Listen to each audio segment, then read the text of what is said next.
seja bem-vindo aqui na nossa Rádio Catedral. Estamos começando mais um programa Encontro com as Paróquias. Aqui todo domingo você confere na nossa programação.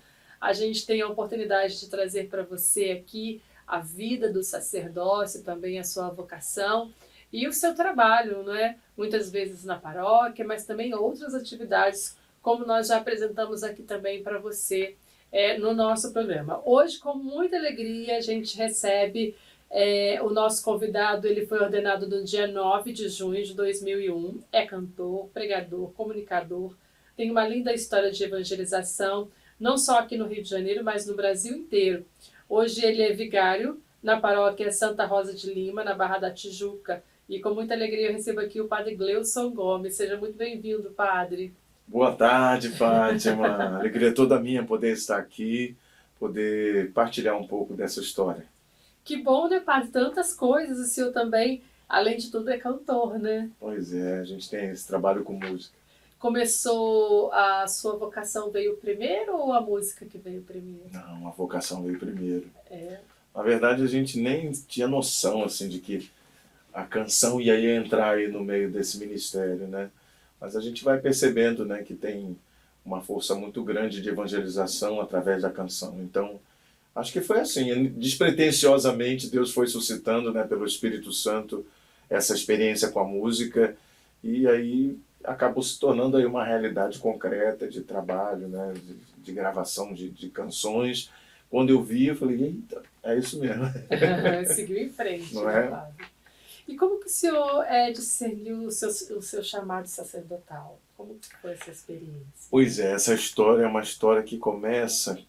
A minha família passou um ano lá em Fortaleza. Né? Nós fomos lá, meu pai tinha essa perspectiva de tentar a vida lá, até porque ele também queria ficar mais próximo, né, da minha avó, a mãe dele, também das irmãs, porque ele acabou fazendo toda a vida no Rio, né? Então acabou se distanciando um pouco da família lá. E ele queria se dar essa oportunidade. Então fomos lá para tentar a vida, ficamos um ano lá. E nesse um ano a coisa não deu muito certo profissionalmente para ele, mas para a gente foi uma experiência muito positiva a nível de fé, porque lá era muito comum, nas escolas públicas, ter a prática da catequese, né?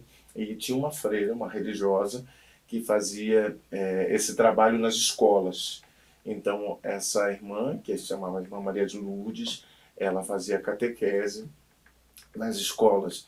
E estando ela lá, junto com a terceira série, fazendo a aula de catequese, era exatamente o horário que eu tinha o intervalo. Eu estava na segunda série, né? Hoje a gente fala segundo ano do fundamental, hoje, ensino médio, né? Mas antigamente a gente falava segunda série. Exato. Né? E aí era exatamente o recreio, o intervalo, que ela estava dando aula para a terceira série, preparando para a primeira Eucaristia. E eu ficava encantado, fascinado ali, e muitas vezes perdi o recreio olhando ali, bebendo das palavras dela, uma religiosa fascinante, né, de uma capacidade incrível, cantava muito bem, falava muito bem. E aí, numa dessas vezes que ela saiu, disse, mãe, eu bem quero fazer primeira comunhão. Aí ela disse, mas você não pode, que você ainda está na segunda série. Eu disse, mas se a senhora me perguntar tudo que a senhora falou lá, eu sei. Olha. E aí a gente sentou, ela se deu a ouvir, né? E ficou realmente muito encantada. Eu digo, já estava sendo acertado que a gente voltaria para o Rio. Então eu disse, pô, irmã, se eu não fizer agora, eu não vou fazer mais. Então deixa eu fazer a primeira Eucaristia com a minha irmã. Aí ela disse, eu vou conversar com o padre, mas eu estou muito encantada, eu acho que você tem possibilidades, eu vou tentar conversar com ele. E aí eu tinha 7 anos, né? 7 anos. E aí eu falei assim, irmã, eu também bem queria ser padre. Foi a primeira vez que eu manifestei esse desejo. Aí ela disse, mas por que você está me dizendo isso? Eu disse, porque a senhora disse lá dentro que ser padre é ser um outro Cristo. E eu quero ser padre. Aí ela ficou enlouquecida, né? Ela falou, meu Deus, você gravou o que eu disse? Não sei o quê. Cheguei em casa dizendo isso para minha mãe. Falei, mãe, eu quero ser padre. Aí minha mãe disse, mas por que você quer ser padre? De onde você tirou essa ideia? Né? E aí eu disse, porque a irmã disse que o padre é um outro Cristo. E eu nem sabia que ela estava citando Santa Catarina de Sena, né? Então, foi interessante que esse foi o início de tudo, né? Foi o início, né, da nossa história.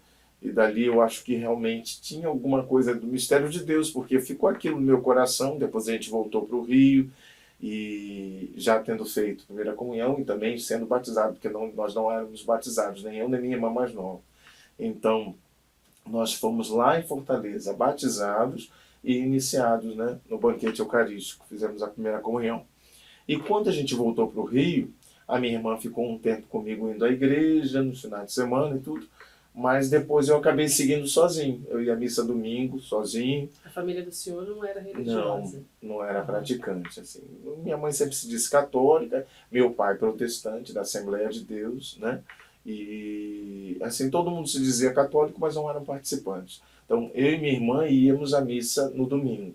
Né? E eu, às vezes, ainda tinha que ir durante a semana levar o meu pai na igreja dele. Né? Então, era uma experiência bem ecumênica. Né? E aí, assim, durante um período, caminhando na igreja, ela pegou, deixou. A minha irmã começou a não ir mais à missa. E eu continuei, perseverando sozinho. Eu ia à missa aos domingos. E aí comecei a conhecer mais de perto as religiosas, porque a minha comunidade era uma comunidade que era assistida pelas Irmãs do Bom Conselho. Primeiro a Irmã da Visitação, que era a Irmã Marcelina. E aí ela saiu e vieram as Irmãs do Bom Conselho. Né? Então eu ia conhecendo mais de perto assim, o trabalho das irmãs e conhecendo os sacerdotes que passavam por lá, normalmente, né, como vigários dominicais, assim, né? E conhecendo os seminaristas e tudo, e sempre manifestando esse desejo, né, de querer ser padre. E aí ali, acho que a coisa foi, né, se confirmando mesmo, né, com o decorrer do trabalho, a gente como catequista e trabalhando na comunidade, né, vendo de perto todo o trabalho das irmãs, que eram muito fervorosas, né, faziam um trabalho muito bonito, né, e eu acho que isso motivava muito a gente. Né. E aí, uma dessas vezes, eu manifestei o desejo de ir ao seminário, de conhecer o seminário. E aí, a primeiro momento, indicaram a gente para um pré-seminário, que era o Padre Gino Serafim, não sei se chegou a conhecer. Então, o Padre Gino tinha alguns rapazes que ele preparava para ir para o seminário. Era um pré-seminário. E eu fui lá, fiz o acompanhamento com ele um tempo, né, iria morar lá na paróquia, em Cavalcante, paróquia São Pedro, se eu não me engano o nome, onde acontecia esse pré-seminário. Só que aí no meio desse processo de conversas com o Padre Gino, o Padre Gino foi e me indicou para o seminário menor. Falou com o Padre Divino e me indicou para que eu pudesse fazer o meu caminho, conhecendo o seminário menor e tudo. E aí eu conheci o Padre Divino, que manifestou então o desejo de ir até a minha casa, falar com os meus pais, para ver se eles aceitariam. Como porque o senhor era de menor. Nesse período tinha 14 anos. Né? Acho que 13 para 14, eu acho. Começou toda essa saga da possibilidade de entrar para o seminário. Né? E aí, primeiras irmãs foram lá conversar com os meus pais para fazer uma primeira conversa. E aí meus irmãos estavam em casa. Quantos irmãos? Então, nós somos 5.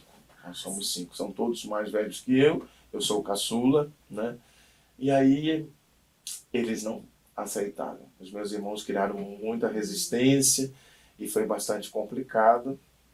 Mesmo as irmãs tentando explicar, né, a formação, sobre a importância da formação e tudo.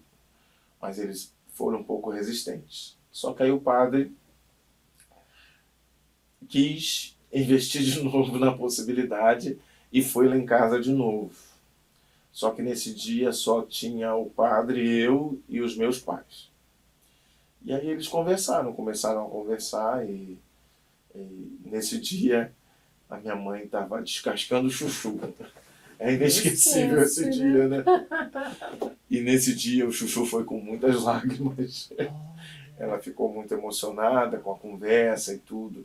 E aí o padre disse, olha, independente, né, pode ser, ele ainda é muito jovem, mas ele ainda no decorrer do caminho, ele pode, né, se não for isso, né, não há problema algum, né, mas eu acho que é uma oportunidade também dele ter uma boa formação, e falou um monte de coisas, e disse que via em mim, né, a possibilidade de uma vocação para a igreja que poderia ser muito, né, importante, e aí falou um monte de coisas, e aí foi interessante porque a minha mãe resistia, mas o meu pai, que era da Assembleia de Deus, né, quem eu sempre levava na igreja também, né, que tinha assim uma proximidade, é interessante que meu pai tinha essa noção de que eu tinha assim uma experiência de fé diferente dos meus irmãos. Então, ele falou com ela, eu acho melhor deixar.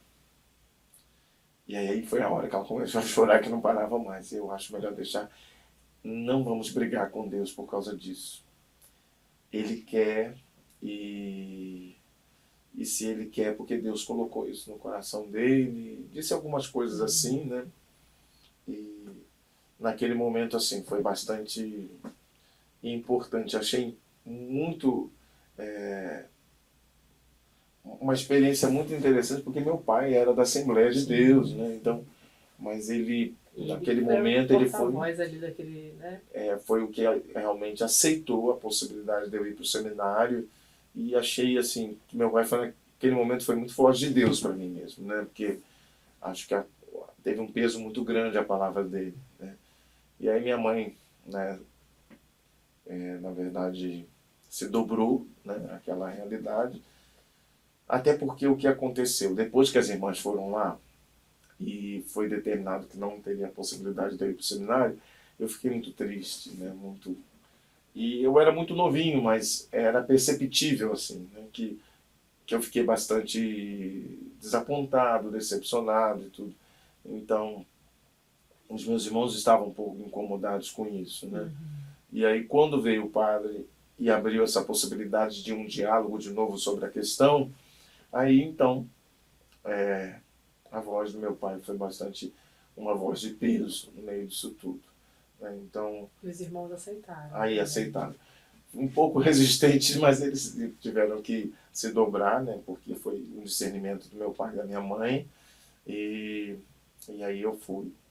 Primeiro eu iria para um retiro vocacional, né?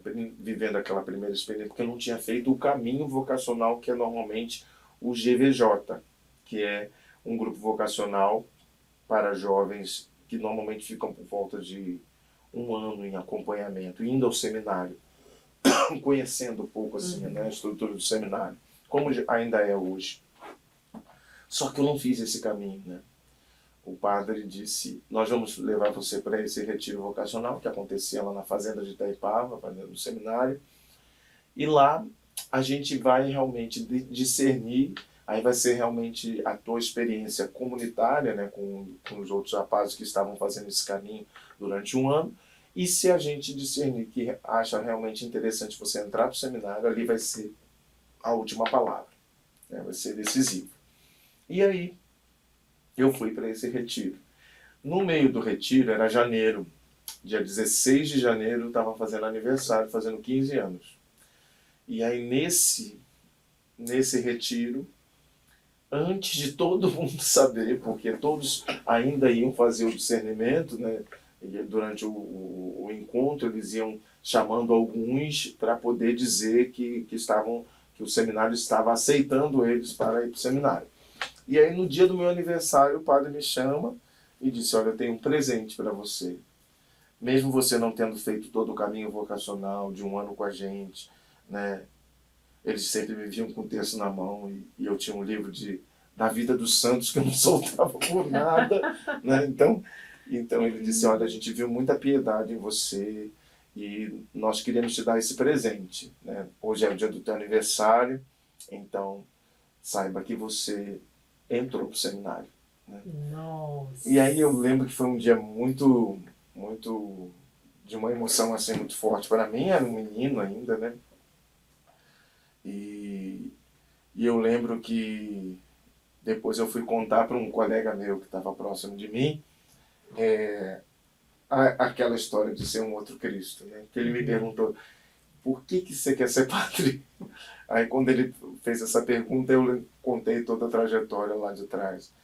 E assim, foi muito importante para mim, né? Porque acho que o caminho no seminário menor, né, foi um processo realmente de amadurecimento, de conhecer a vida pela beleza assim, da experiência de, de uma vida consagrada. Né? Então, acho que foi muito importante para mim esse caminho. E aí começou a nossa história vocacional, né? Muito menino, no meio dessa trajetória eu perdi o meu pai, quando eu estava no terceiro ano, né, do segundo grau, né, do ensino médio. E foi bem difícil a perda do meu pai. E naquele momento eu fiquei muito balançado de ver a minha mãe sofrendo muito pela perda do meu pai. Foi bem dolorido. E eu de vê-la sofrendo. E naquela sensação de que meus irmãos estavam todos já um pouco direcionando as suas vidas, casando. Então eu fiquei muito assim naquela sensação de que minha mãe ia ficar muito só, né? Então eu cheguei a pensar na possibilidade de voltar para casa. Cheguei a conversar com o meu diretor espiritual, que ele disse que achava que eu estava um pouco envolvido pela situação da perda do meu pai e que talvez fosse melhor discernir, que tivesse também a possibilidade de conversar um pouco com a minha mãe, né? Mas eu fiquei muito mexido e era quase que uma decisão acertada. E fui em casa logo depois, acho que depois de algumas semanas da perda do meu pai, eu fui para casa para falar com a minha mãe sobre essa decisão. Só que aí no meio do caminho as coisas mudaram tanto, né? Acho que eu rezei tanto e foi tão difícil porque eu falava muito com o Senhor que eu saí da minha casa realmente querendo ser padre, que eu queria ser um consagrado, mas que era muito difícil ver o sofrimento da minha mãe. Era uma estrada porque a minha mãe não estava em casa, ela estava na casa de uma vizinha. Então a gente foi no meio do caminho ali rezando, discernindo, e foi. Eu lembro que quando eu cheguei diante da minha mãe, nós conversamos muito, né? E ela disse, não, eu não quero isso, não. Acho que, que vai ser importante para você ficar, né, no seminário. A gente está muito feliz de que você fique lá. E ela disse, eu vou ficar bem, eu vou ficar bem. E aí foi um processo, aconteceram várias coisas, né? Tiveram umas experiências muito bonitas, assim, né, de fé no meio disso tudo. E aí a gente seguiu o caminho, né? E ela viu o senhor se ordenando? Sim. Só meu pai que não teve essa graça, né? Mas ela pôde ver, né, os meus irmãos e a família. E foi assim uma experiência muito bonita. O dia da minha ordenação, dia 9 de junho, né, de 2001, foi a última turma de Dom Eugênio, né? Me ordenei com os colegas que muitos conhecem, Padre Renato Martins, Padre Robson Cristo, Padre Fábio Vital, né, tantos colegas queridos.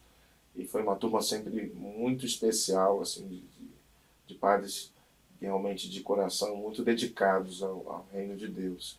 E ali começou um pouco a nossa trajetória. Quando a gente é ordenado, a gente tem sempre aquela sensação assim de que está pronto, mas a gente vem tanta coisa acontecendo, né? E aí foi um processo bastante bonito, assim, de ver, né, a gente florescendo para o ministério, né?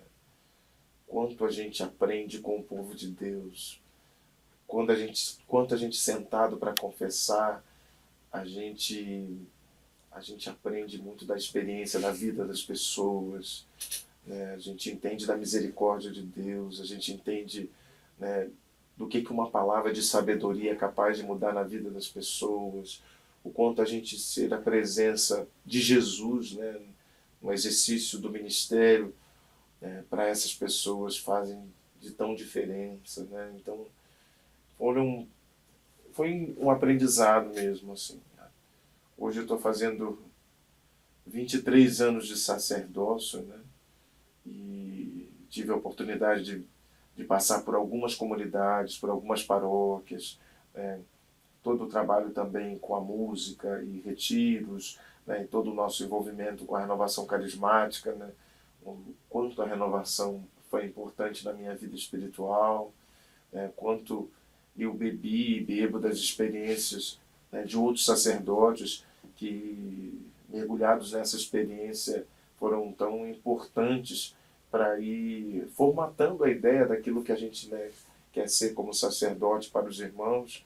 E, de maneira muito particular, Monsenhor Jonas Abib, né, que eu acho que é quase impossível, né, o clero do Rio de Janeiro, né, quantos de nós tivemos experiências maravilhosas naquele rio de água viva, né, e quantas experiências de Vensegne e tantos outros encontros que a gente tinha uma palavra e o exemplo tão especial de Monsenhor Jonas Abib. Então, assim, eu acho que a experiência da renovação, ela marcou muito para que a gente pudesse também se desdobrar e querer fazer o melhor, né, a serviço da Igreja de Deus. Daí que nasceram, acho que, as experiências, né, das canções, que na verdade elas vêm muito naquele desejo de evangelizar, né?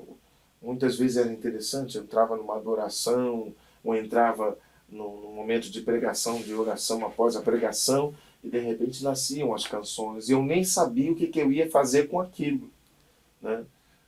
E aí começaram umas coisas assim muito, muito fortes de Deus, assim. Eu lembro que uma madrugada eu estava dormindo, fui realmente desperto, assim, acordado com uma canção pronta, né? Que eles chamam Mysterium Fidei, né? Mistério da Fé. É uma canção eucarística. Ela nasceu pronta. Eu acordei no meio da madrugada com a caneta na mão, correndo, escrevendo tudo, porque veio, eu não sabia dizer muito bem, parecia alguma coisa que eu tinha ouvido no sonho, e a coisa ia assim com uma experiência muito bonita de Deus, né? E assim muitas das canções, né, que foram marcando também o exercício do ministério, né? Por isso que eu digo, antes de tudo, a gente é padre, né? Um padre que usa da canção para evangelizar, para tornar cada vez mais viva a palavra do Senhor naquilo que é o nosso anúncio, né? O nosso anúncio de esperança, né? E aí é interessante, porque aí a gente descobre que a música, ela consegue tocar em instâncias onde a palavra muitas vezes não consegue, né? Então, às vezes, por exemplo, às vezes a gente percebe que a canção, ela tem a capacidade de dizer em poucas palavras ali uma ideia tão profunda que de repente um discurso demoraria páginas a dizer, né? Então é muito disso. Acho que o meu ministério nasceu muito dessa experiência, assim, esse ministério, né, que também tem como um dos tentáculos a música. Né? Mas o senhor também é um homem da palavra, né? Não só aqui no Rio de Janeiro, mas já teve a oportunidade de estar em várias partes do Brasil levando a palavra de Deus. Hoje o senhor, inclusive, está na Rádio Catedral, na Hora da Misericórdia, né? É um dos momentos mais esperados quando o senhor está, né? Esse dom também que consegue atingir o coração das pessoas, né? Consegue também trazer essa palavra de alento, de cura. Isso é muito bonito também, né, padre? Há muito tempo já o senhor faz esse trabalho, né? Através da pregação. Acho que é um ministério muito importante, né? Todos nós temos referências importantes de pessoas que foram canais da palavra de Deus para a gente. E quando a gente começa a experimentar isso, a gente começa também a querer ser isso para outros irmãos, né? Então, a palavra sempre foi uma das grandes paixões da minha vida, né? Nos momentos mais diversos, eu estou sempre buscando que versículo me alimenta nesse momento, né? Às vezes eu sou capaz de ruminar um versículo o dia inteiro, né? Um pequeno versículo da palavra, ficar com aquilo no coração e remoendo na alma, assim. A palavra realmente é uma coisa muito apaixonante, né? Muito muito fascinante mesmo, né? E, na verdade, eu penso que ela é a revelação do coração de Deus, né? Acho que essa é a grande riqueza que a palavra, porque para nós a palavra é Cristo, né? Então, ela é a revelação do coração de Deus. Jesus é a palavra que revela o coração do Pai para nós. Então, eu sempre, quando eu abro a palavra, eu fico pensando, como é que Deus está dizendo isso? O que Ele está querendo mostrar para a gente, né? E aí tornar isso cada vez mais próximo das pessoas é uma experiência incrível, né? Quando as pessoas se veem ali naquelas palavras, quando elas veem os seus corações desvendados, suas histórias curadas, né, pela força de uma palavra com autoridade espiritual, com unção de Deus, né, é uma coisa maravilhosa, né? Então, eu acho que esse é um dos aspectos muito fortes do ministério do sacerdote, né? E nós precisamos estar sempre muito sintonizados com Deus para o exercício dessa missão, né? E é muito forte a gente perceber que às vezes uma palavra faz toda a diferença, né? Tão bonito aquele centurião romano, é uma das páginas sagradas do Evangelho que eu mais gosto, né? E ele é um pagão, ele ouviu falar de Jesus e vai até o Senhor e pede para um funcionário de sua casa, e ali Jesus se propõe a ir até a casa dele, mas ele, de forma tão humilde, ele se coloca diante de Jesus dizendo: não sou digno de que entres em minha casa, mas eu sei que se disseres uma palavra, né, uma palavra, o meu servo pode ficar curado. De forma tão simples, profunda e humilde, aquele homem manifestou realmente uma fé gigante ali, né? E ainda reafirmou diante de Jesus: eu sei bem o que significa o peso de uma palavra, né? Porque eu também tenho soldados sob o meu comando, e digo a um vai, digo a outro vem, ele vem. Então ele diz, em uma forma tão direta e tão objetiva, ele diz: eu sei o que é o peso de uma palavra. E quando ele diz isso para Jesus, então Jesus fica encantado de ver a fé daquele homem, que era um romano, né, que era um centurião. E aí a gente percebe, olha, uma palavra que seja dita no Espírito Santo pode transformar uma vida inteira. Que bacana. Padre, são mais de 20 anos como sacerdócio, né, no seu sacerdócio. Pela sua história, o senhor não fez uma faculdade fora, né, estudou dentro do seminário, não teve outras experiências sem ser essa. Depois de 20 anos, o senhor faria tudo de novo? Faria, com certeza. A minha história, ela não se tem como falar do Padre Gleucio sem falar da experiência do meu encontro com Jesus, sabe? Não tem como. Eu acho que a nossa história, ela se funde na história dele, né? Então, nós somos da escola do discipulado dele, né? E quando a gente diz Senhor, tem um peso muito grande. Sim.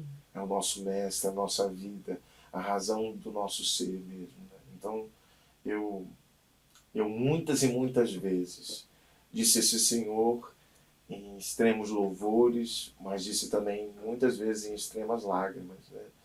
Então, a gente vai entendendo o que significa viver com Ele, estar nele, né? Caminhar com Ele, aprender com Ele, sentir as coisas pela ótica do coração dele. Eu acho que isso é o Padre, né? Isso é o Padre. Padre, para a gente encerrar, foi tão bacana poder ouvir um pouquinho do seu testemunho, conhecer o senhor um pouquinho mais, né? O nosso tempo passa muito rapidinho. Como o senhor disse, já passou por várias paróquias. Hoje o senhor está na paróquia Santa Rosa de Lima, na Barra da Tijuca, e lá também exerce o seu ministério. Isso. Hoje a gente está lá como vigário paroquial, né? Ajudando o Padre Marcelo Batista, que é o nosso pároco, também com um amigo muito querido, que também é vigário junto comigo, o Padre Glauberto. E está sendo uma experiência muito boa. Agora a gente já está caminhando quase para um ano já lá. E está sendo uma experiência muito bonita de ver uma comunidade fervorosa. Muita gente não imagina, né? Mas a Barra é muito fervorosa, né? As pessoas se abrindo para Deus assim de uma forma, né, tão especial, que eu digo realmente tem ali uma coisa bonita que está acontecendo ali através, né, desse trabalho de evangelização. Padre, muito obrigada pelo seu testemunho aqui. A gente também tem um enorme carinho, o senhor sabe disso, da sua presença aqui na Rádio Catedral. Ela faz toda a diferença, não só para nós que trabalhamos, mas também para os nossos ouvintes. Que Deus continue abençoando, né, com esse ministério tão bonito que toca cada um de nós, viu? Eu agradeço. Quero aproveitar só para poder trazer esse momento todas as paróquias por onde eu passei, todos os irmãos que possam estar nos acompanhando agora, que fazem parte um pouco dessa história de fé, né? Minha primeira paróquia como pároco, Santa Clara, em Guaratiba, depois Sangue de Cristo, na Tijuca, depois São Joaquim, no Estácio, depois Nossa Senhora do Parto, no centro da cidade, e agora, né, lá em Santa Rosa de Lima, na Barra da Tijuca. Cada um desses lugares e outras paróquias que a gente, né, de alguma forma passou em retiros, pregações e tudo, todos que fazem parte dessa história de fé, que de alguma forma possam transformar essa tarde de domingo também uma oportunidade da gente poder louvar e agradecer a Deus por tudo isso que a gente vivenciou junto e continua vivenciando. Muito obrigada, Padre. O programa de hoje contou com a presença do Padre Gleuson Gomes, não é? Você ouviu também um pouquinho do seu testemunho e da sua vocação. A gente vai ficando por aqui, até o próximo Encontro com as Paróquias.